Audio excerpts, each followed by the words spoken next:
Hello friend, welcome back.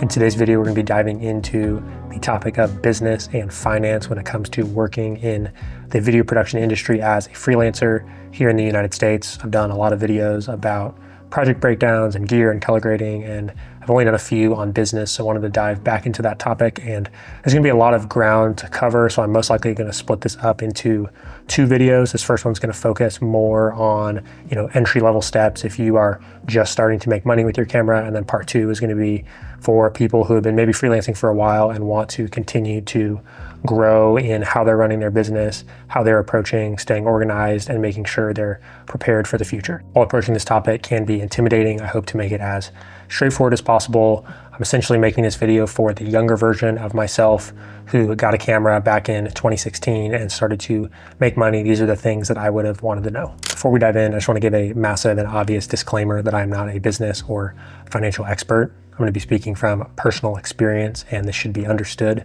as such. Your individual situation might be different, and the information contained in this video should not be considered professional advice. I would encourage you to chat with a local CPA if you have more specific questions.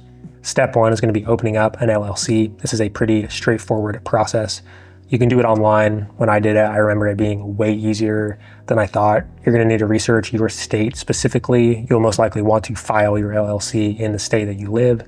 That's what I did. It was only $50. I was able to do it online. I didn't have to go through a third party. I just went to the Secretary of State website specific to Missouri, and I was able to get everything filed super easily. Step two is going to be getting an EIN, and you're going to want to do this after your LLC is filed, so you might want to move on to other steps in this video while that is happening. But essentially, an EIN is like a social security number for your business. You're basically just filing it with the federal government, so you tell them that you exist. This is going to be the number that you're using when you're paying taxes. And I did this on the IRS website. I remember it being pretty straightforward, and you're going to need this when it comes to filing taxes as well as opening a business bank account. So after you've done these two steps, you're now legally filed as a business. You have that taken care of, and you're starting to make money with your camera. Where is all this money going to go? That is why step three is opening a business bank account. My preference was to do this at the same place where I bank with my personal accounts. I personally prefer banking with a local credit union, as their service is quite a lot better than some of the larger banks. And I found just being able to speak to a human being when you have a question is incredibly helpful. You can just walk into a branch, but where you live, you might have a different preference there. But to open a checking account, you're just going to need to go to the branch, most likely in person, and you're going to need to bring the information about your LLC filing as well as your EIN number, things like your ID. Bring that to the meeting, and they will be able to set you up with a business bank account. I simply set up a business checking account, and they also issued me a debit card so that I could use this for all my business transactions moving forward. So those first three steps were all admin related tasks. They're all pretty straightforward, but they do take a little bit of time and intention just to sit down and get them done.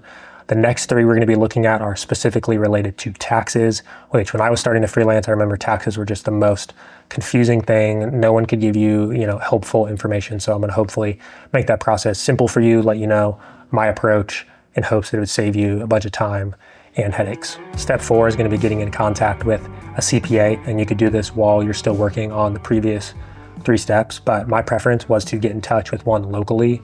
And while you can use a Google search and probably find some helpful ones out there, my personal approach was just to ask friends who are doing similar work to me who they are using. And lo and behold, I had a friend who's been freelancing for about the same time as me. He had found a local CPA in our area that specializes in serving small businesses, and he had had a great experience. So the word of mouth was enough for me to pursue working with him, and overall it's been a great experience. This might go without saying, but to get in touch with one, simply send them your name, a little bit about you and your business, the type of work that you do, and let them know that you're just looking for a CPA who can assist with tax filing at the end of each year.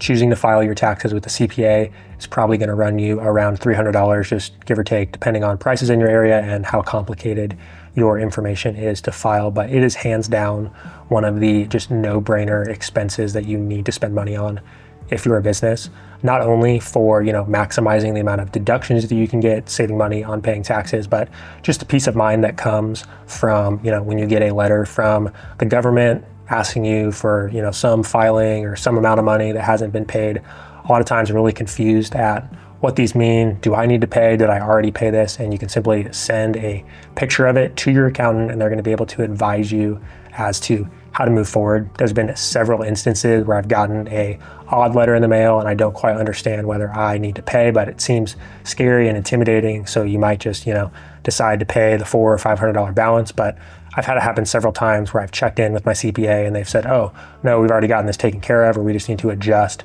how you're filed with the state to make sure you're not being taxed on that. So get a CPA. It's hands down one of the best things, just having someone in your corner that you can ask questions to, and you'll have the peace of mind knowing that your taxes get filed correctly at the end of every year. Step 5 is going to be getting your invoicing and bookkeeping in order. Running a business means not just executing creatively, but staying on top of everything related to invoicing, tracking expenses, making sure that you're actually running a profitable business. And for this, I really encourage you guys to sign up for some bookkeeping service of some kind. For me personally, I've always used QuickBooks. I really like their service, although it's not perfect. I feel like it's really served my needs well and can confidently recommend it for you guys if you guys are looking into the different options out there. You're going to specifically need their solopreneur plan. I think it used to be called self-employed, or at least that's the version I'm still on, but it is now called solopreneur. They have a full version of QuickBooks, which is going to be a lot more expensive and has way more features than you need. So keep it simple. Sign up for this plan. You're just going to either pay, I think monthly or annually will save you a little bit of money. And this is where you're going to link that business bank account. And once you have your business bank account linked, this is basically going to let you do 3 things. The first one is going to be invoicing clients. Second is going to be tracking and categorizing your expenses. And then the third is going to be tracking miles to be deducted at the end of the year on your taxes related to business-related trips where you drove your car. There are also helpful tools inside the program, such as calculating the exact amount you should pay for your estimated quarterly taxes. We're going to talk about that a little bit later on, but one of the best parts of using QuickBooks is just adding your accountant into the back end. They can see all of your financial information. You don't have to generate additional reports or send them spreadsheets. It's all tracked and categorized inside QuickBooks, and they can really easily manage it on their end. So to touch on invoicing real quick, you can do that all inside QuickBooks. You can invoice your client electronically, collect payments this way. And this is hands down a much more professional way than using something like Venmo or PayPal or Zelle. I'm not gonna harp on that too much here, but just if you're running a professional business, you should not be using those services to collect payments. You should be using a service like QuickBooks. It's a lot more professional, streamlined, keeps track of all your clients and makes that process really easy when you have to file additional invoices down the road. One quick tip I have when it comes to invoicing is just to always use the ACH transfer option. They give you check boxes for ACH or credit card or both. Most of the time, I'm just turning off the credit card option as the processing fees on ACH are significantly lower. And then if a client does specifically ask about paying with a credit card, I basically will talk to them how they will have to cover the convenience fee to do that. I'll simply then add it to the invoice. If they don't want to do that, there's also always the option to pay via mailed check. A lot of clients will opt for that as it works with their existing bookkeeping, and they can simply mail a check and avoid that processing fee. At the end of the day, it just saves you a little bit of money on those fees and the income that's coming into your business. Step 6 is going to be paying your taxes. And I don't have the most amount of info for you. Things I am going to mention are my preferred approach is paying estimated quarterly taxes. This avoids a massive bill at the end of the year and you having to keep track of, how much money you might need to owe.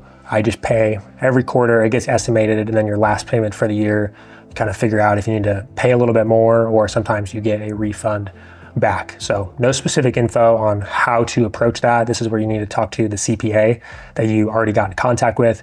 They're going to steer you in the right direction when it comes to what you need to be paying, and they will help you file your annual taxes at the end of the year, let you know what you should expect for quarterly estimated payments for the next year.